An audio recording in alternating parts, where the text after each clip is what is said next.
ব্যস্ত শহরের নানান অলিগলিতে নানান ধরনের গল্প লুকিয়ে থাকে, তার মধ্যে ভিক্ষুকদের গল্প অন্যতম। কিন্তু এটা এমন এক ভিক্ষুকের গল্প যে তার মেয়ের কাছে গোপন রাখে যে সে একজন ভিক্ষুক। মেয়ে জানে যে তার বাবা একজন বিশাল বড় বিজনেসম্যান। মেয়ে যদি কখনো তার আসল পরিচয় জেনে যায়, এই টেনশনে থাকতেও সে সব সময়। নিজে ভিক্ষুক হলেও মেয়েকে সেটা কখনোই বুঝতে দেয়নি।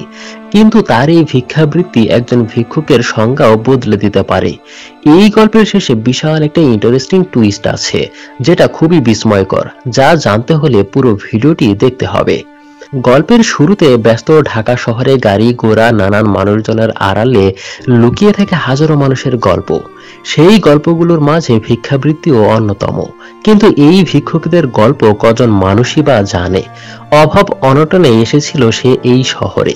মানুষের কাছে হাত পাততে পাততে সারাটা জীবন ভিক্ষা করে পার করে দিয়েছে। এই শহরকে জাদুর শহর বললেও ভুল হবে না। হাত পাতলে ভাত না পাওয়া গেলেও টাকা পাওয়া যায়। তবে ভিক্ষুকের একটাই আফসোস ছিল, মানুষজন শুধু ছিঁড়া ফাড়া পুরান টাকা দেয়। তবে কেউ যদি চকচকা নতুন নোট দিত, তাহলে ভিক্ষুক ভীষণ খুশি হয়ে যেত। এরপর রেহান নামের এক ছেলেকে দেখি, তার কাছে গ্রামের বাড়ি থেকে একটা ফোন আসে। তোর বাবা ভীষণ অসুস্থ, সিরিয়াস অবস্থা। রেহান বলে, আমি এখনই আসতাছি। এরপর সে বাড়ি যাওয়ার উদ্দেশ্যে বাসে উঠে। তবে বাসে ওঠার পর সে ভিক্ষুককে দেখতে পায়। ভিক্ষুককে দেখার পর তার ভেতরে কেমন যেন একটা অনুভূতির সৃষ্টি হয়। আসলে এই ভিক্ষুকের মাঝে সে তার অতীত জীবনের দুঃখ কষ্টের প্রতিচ্ছবি দেখতে পাচ্ছিল। ছোটবেলায় অভাব অনটনে দিন পার করেছে। মা ছিল না, বাবা ছিল খুড়ো, কাজ করে খাওয়ার সক্ষমতা ছিল না। তাই মানুষের দ্বারে দ্বারে সাহায্যের জন্য হাত পাততে হতো। কিন্তু তার বড় ভাই মানে রেহানের চাচার অবস্থা ভালো ছিল। সে যতটুকু হেল্প করা দরকার ততটুকু করত। কিন্তু সে যখন শুনতে পেত তার ছোট ভাই মানে রেহানের বাবা সাহায্যের জন্য এলাকার চেয়ারম্যান মেম্বারের কাছে হাত পাচ্ছে, তখন সে ছোট ভাইকে গালাগাল করত। কারণ ছোট ভাই যদি মানুষের কাছে হাত পাতে তাহলে তার মান সম্মান থাকে না। কিন্তু সে তো পরিস্থিতির শিকার। বাবাকে মানুষের কাছে হাত পাততে হতো বলে, গালাগাল শুনতে হতো বলে রেহানের অনেক খারাপ লাগতো। বাবা দুঃখ করে বলে, ছোটবেলা থেকে আমার কপালটা পোড়া, ল্যাংড়া হইয়া জন্মাইছি। কেউ কখনো আমার এই স্কুলে পাঠায় নাই। তোর যখন 6 মাস বয়স, তোর মা তোরে আমার কোলে দিয়া আরেকজনের সাথে ভাইগা গেছে। আমি সারাটা জীবনই ঠইকা গেছি রে বাজান।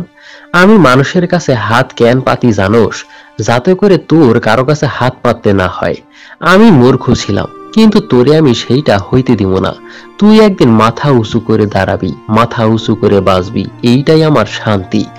এসব কথা মনে করে রেহান অনেক ইমোশনাল হয়ে যাচ্ছিল।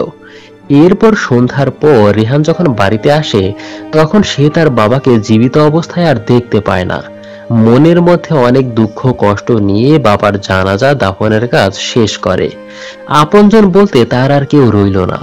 এই দুঃখ সময়ে রেহানের গার্লফ্রেন্ড ফোন করলে রেহান জানায়, আমার কেউ রইল না, এখন তুমি চলে যাওয়াটাই বাকি। তুমি চলে গেলে আমি পুরোপুরি একা হয়ে যাব। যাই হোক, এর কিছুদিন পর রেহান তার অফিসে আবার জয়েন করে। তবে বাবার শোকে তার মনটা পাথর হয়ে গিয়েছিল। সে সময় অফিসের ম্যানেজার, তার বস রেহানের কাছে আসে। কিন্তু তিনি রেহানের মনের অবস্থা বোঝার কোনো চেষ্টাই করে না। অফিসের বসদের স্টাফদের সাথে শাসন শোষণ করার যে মনোভাবটা থাকে, তিনি সেটাই বজায় রাখে। ম্যানেজার রেহানকে মিথিলা নামের একজনের সাথে পরিচয় করিয়ে দিয়ে বলে, অফিসে আজকেই নতুন জয়েন করেছে।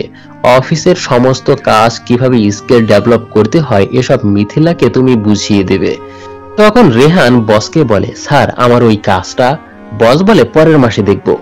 মানে রেহানের প্রমোশন হওয়ার কথা, কিন্তু বস সেটা বারবারই পিছাচ্ছিল। যাই হোক, অফিস শেষে রেহান দোকানে এসে পাউরুটি খাচ্ছিল। তখন সে ওই ভিক্ষুককে আবার দেখতে পায়। এরপর রেহান ভিক্ষুককে চাচা বলে সম্বোধন করে বলে, চাচা বসেন, আসেন একসাথে চা খাই, গল্প করি। রেহান ভিক্ষুককে নিয়ে চা খেতে খেতে কথা বলছিল। রেহান জিজ্ঞাসা করে, চাচা আপনি এত কষ্ট করেন, আপনার পয়পোলাপান নাই?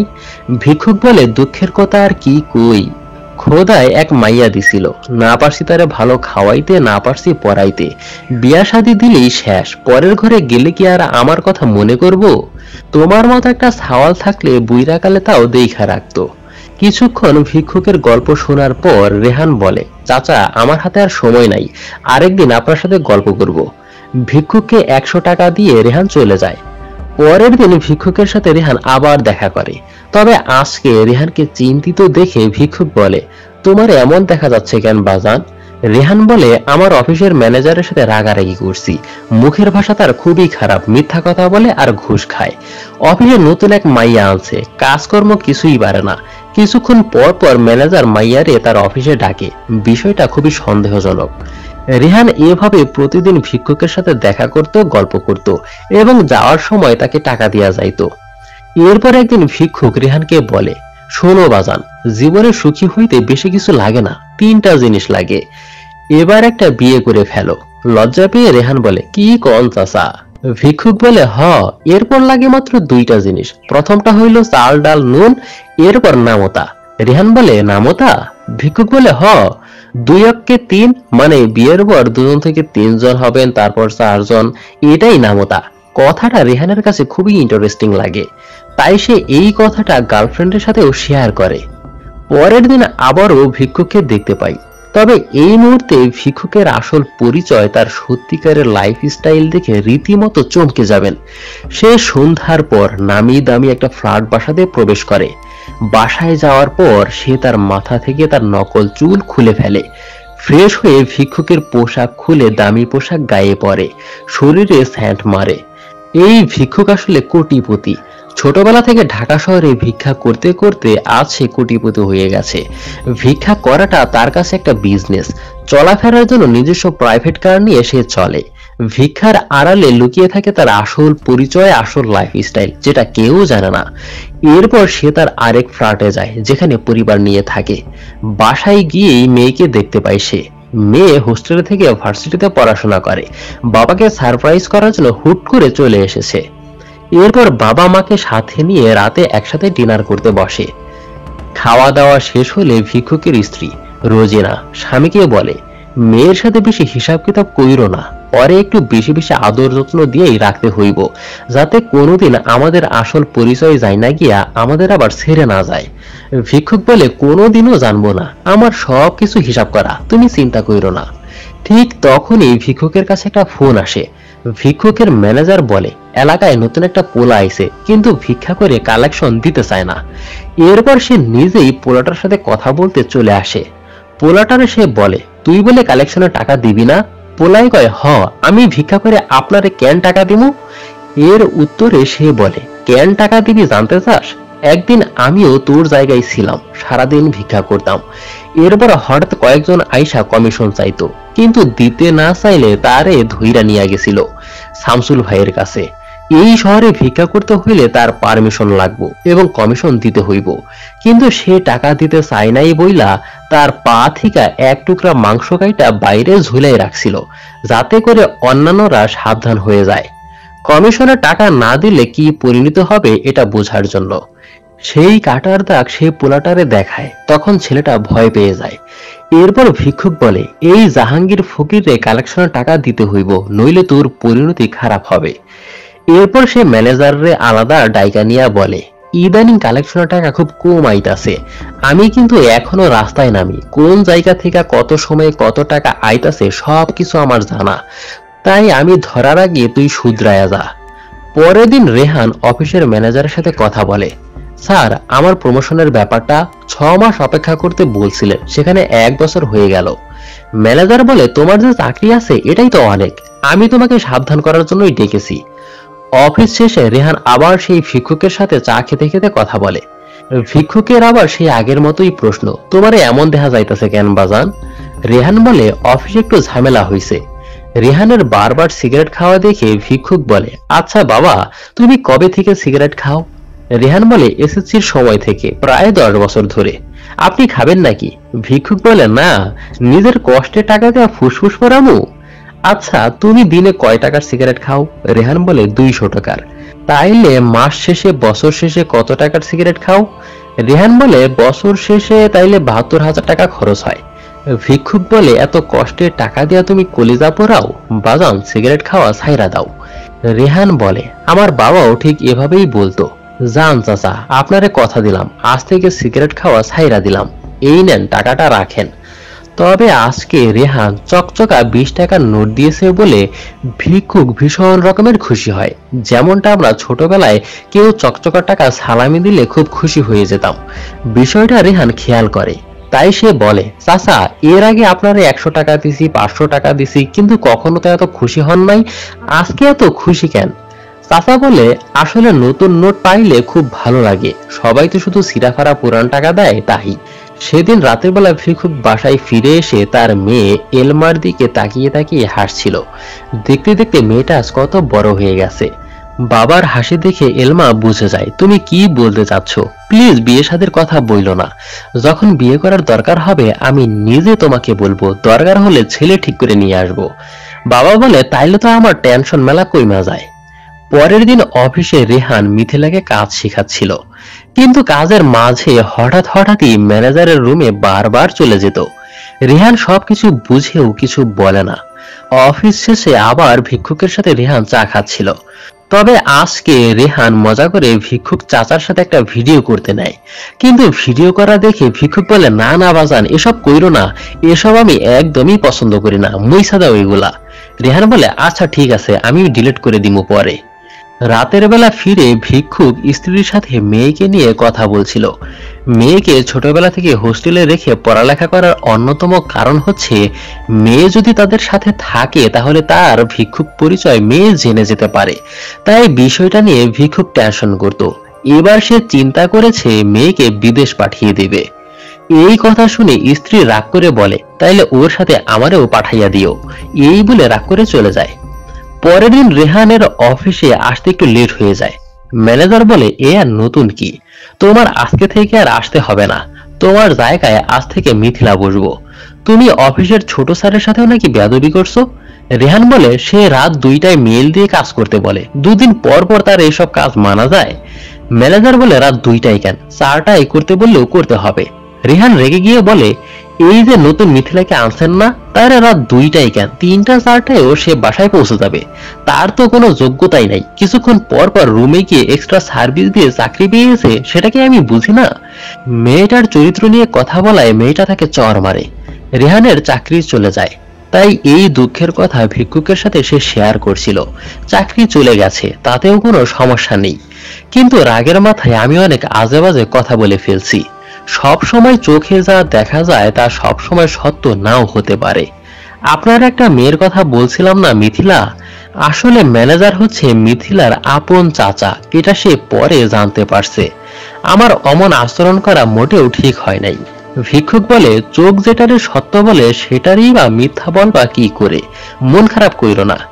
অনেকক্ষণ কথাবার্তা বলার পর রেহান আজকে তাকে চকচকা 1000 টাকার নোট দেয়, কিন্তু ভিক্ষুকের আজকে টাকা নিতে একটু বিবেকে বাধে, কারণ ছেলেটার চাকরি চলে গেছে। রেহান বলে, রাখেন, সমস্যা নাই। ভিক্ষুক খুশি হয়ে তাকে দোয়া করে দেয়। এর কিছুদিন পর দেখতে পাই ভিক্ষুকের মেয়ে এলমার আজকে জন্মদিন, তাই সে বায়না ধরেছে বাবা মাকে সাথে নিয়ে রেস্টুরেন্টে খাবে। এরপর নতুন নতুন জামা কাপড় পরে তিনজন মিলে 5 স্টার রেস্টুরেন্টে যায় খাওয়ার জন্য। কি খাবে সেটা নিয়ে ডিসকাস করছিল। এরপর ওয়েটারকে ডাকা হয়। তখন এখানে রেহানকে দেখি, সে ওয়েটারের চাকরি নিয়েছে। রেহানকে দেখে ভিক্ষুক তো রীতিমতো ভয় পেয়ে যায়, তাই সে রেহানের কাছ থেকে নিজেকে আড়াল করার চেষ্টা করে। কিন্তু রেহান তাকে দেখে একটু আশ্চর্য হয় এবং সে আন্দাজ করে এই লোকটা সেই ভিক্ষুক লোকটা না, কিন্তু কোনো কথা বলে না। এরপর এলমা কিছু খাবার অর্ডার দেয়। কিছুক্ষণ পর রেহান তাদের টেবিলে খাবার রেখে যায়, আর ভিক্ষুক বারবারই রেহানের কাছ থেকে নিজেকে লুকাচ্ছিল। বেচারা ভিক্ষুক পড়ে গেছে মাইনকা চিপায়। এলমা ওখানেই কেক কেটে বার্থডে সেলিব্রেট করে। তখন ভিক্ষুকের ফোনে জরুরি একটা ফোন আসায় কথা বলার জন্য সে ছাদে চলে যায়। 3.5 কোটি টাকার ওপরে একটা ডিল নিয়ে ভিক্ষুক কথা বলতেছিল। কথাটা শুনে সে খুশি হয় আর বলে, আমি রাতে আইতাছি। এরপর ভিক্ষুক পাশে ঘুরে দেখে রেহান আরেক সাইডে দাঁড়ায়া সিগারেট খাচ্ছে। খেয়ে আবার নিচেও চলে যায়। সিগারেট খাওয়া দেখে ভিক্ষুক মনে মনে তারে গালি দেয়, কারণ এর আগে একদিন রেহান তার কাছে সিগারেট না খাওয়ার প্রতিশ্রুতি দিয়েছিল, সেজন্য। এরপর ভিক্ষুক নিচে আসলে এলমা বাবাকে বিল দিতে বলে। বিল এসেছে 5080 টাকা। বাবা বলে 3 জন মিলাই এত টাকা খাইয়া ফেলছি। এরপর 5,100 টাকা বিল দেওয়া হয়। বাবা বাকি 20 টাকা ফেরত নিয়ে যেতে চায়। এলমা বলে খেতে আসলে মানুষ 200-100 টাকা বকশিশ দিয়ে যায়, আর তুমি 20 টাকার জন্য বসে থাকবা। আসলে পোশাক বদলালেই মানুষ বদলায় না, মানুষটা একই থাকে। ভিক্ষা করে অভ্যাস, 20 টাকা কি আর রেখে যাবে? মা মেয়ে রাগ করে চলে যায়। এরপর রেহান বিল নোটের মধ্যে চকচকা 20 টাকার নোট ফেরত দেয়। চকচকা নোট দেখে ভিক্ষুক তো খুশি হয়ে যায়, মানে নিজের আসল অভ্যাস আটকায় রাখবার পারে না। রেহান তো তার এক্সপ্রেশন দেখে পুরোপুরি শিওর হয়ে যায় এই লোকটাই সেই ভিক্ষুক। ভিক্ষুকও তখন নিজের পরিচয় আর গোপন করে না, ভালো থাইকো বাবা এই বলে চলে যায়। রেহান কিছুই বলে না। সেদিন রাতের বেলা রেহানের গার্লফ্রেন্ড তাকে ফোন করে এবং বলে যে কেমন লাগলো তোমার হবু শ্বশুরকে, আমাকে তো আজকে কিছু বললেও না, বার্থডে উইশও করলে না। গল্পের শুরু থেকে রেহানের যে গার্লফ্রেন্ডের কথা বলে আসছিলাম, আসলে সেই মেয়েটা হচ্ছে ভিক্ষুকের মেয়ে এলমা। রেহান বলে উনি সত্যি তোমার বাবা? এলমা বলে তা না তো কি, রাস্তা থেকে ধরে নিয়ে আসছি, ফাজলামো করো না, কেমন লাগলো সেটা বলো। রেহান বলে খুবই ভালো, মনে হলো অনেকদিন পর আপন কাউকে দেখলাম, তার সাথে আমার অনেক গল্প শোনার বাকি আছে। এলমা খুশি হয়ে বলে সত্যি? রেহান বলে তোমাকে হোয়াটসঅ্যাপে একটা ভিডিও পাঠাচ্ছি, চেক করে ফোন দিও, জরুরি কথা আছে। এরপর রেহান ভিডিও পাঠিয়ে দেয়, সেই ভিডিওটা যেটা চা খাওয়ার সময় রেহান মজা করে ভিডিও করেছিল। এরপর এলমা ভিডিওটা চেক করে দেখে, একবার না দুবার না বেশ কয়েকবার সেই ভিডিওটা ভালোভাবে দেখে। রীতিমতো ভিডিওটা দেখে সে অবাক। ভিডিওটা জুম করে ভালোভাবে সে নিশ্চিত হয় ভিক্ষুক লোকটা আসলে তার বাবা। সঙ্গে সঙ্গে ভিডিওটা বাবাকে পাঠিয়ে দিয়ে বাবাকে ফোন করে আর রাগী ভাষায় বলে, এসব কি বাবা, হোয়াটসঅ্যাপে একটা ভিডিও পাঠিয়েছি, চেক করে দেখো। এরপর ভিক্ষুক ভিডিওটা দেখে রীতিমতো শকড হয়ে যায়। নিজেকে হাজার চেষ্টা করেও লুকাতে পারল না, মেয়ের কাছে নিজের আসল পরিচয় ফাঁস হয়েই গেল। ওই মুহূর্তে রেহান একটা পৈশাচিক হাসি দেয়। জীবনটা আসলে কতটা বিচিত্রময়। সত্যি কথা বলতে পৃথিবীর কোনো বাবাই নিজের কাঁধে বয়ে বেড়ানো অপমান কষ্ট সন্তানকে বুঝতে দিতে চায় না। হাজার কষ্ট করে হলেও সন্তানকে ভালো রাখতে চায়। সন্তানের মুখে হাসি দেখা মানে বাবা মায়ের মুখে হাসি। তো বন্ধুরা, ভিডিওটি শেষ পর্যন্ত আপনাদের কেমন লাগলো কমেন্ট বক্সে অবশ্যই জানাবেন। সবাইকে ধন্যবাদ।